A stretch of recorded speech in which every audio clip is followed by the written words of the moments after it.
Did you know you're being watched right now, even just watching this video? Stay tuned because I'm breaking down exactly how surveillance works and the surprising ways you're being tracked every single day. And hey, hit subscribe now before they do it for you. Surveillance means monitoring behavior, activities, or information to gather data. And it's not just spies in movies. Today, surveillance happens in three key forms.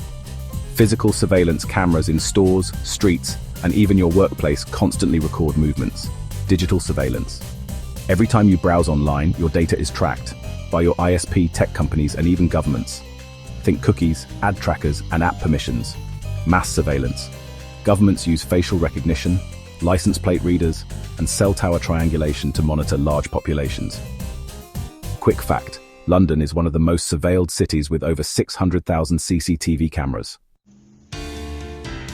Here's where it gets wild. Surveillance isn't just cameras, smartphones and apps.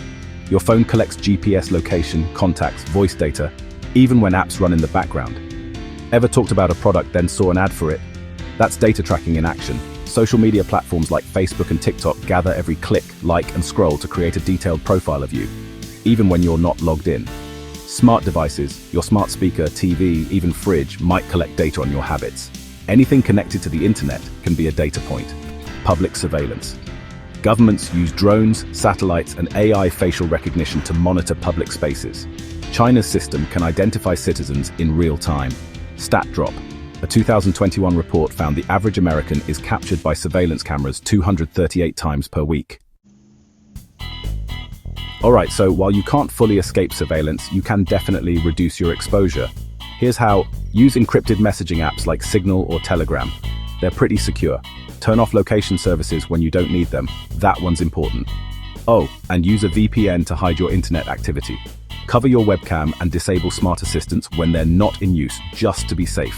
And limit app permissions and audit them regularly. Remember, privacy is a choice, but it takes effort, you know? So, if this little chat opened your eyes, drop a eye emoji in the comments and share your weirdest surveillance story. And hey, don't forget, subscribe before you forget who's watching whom.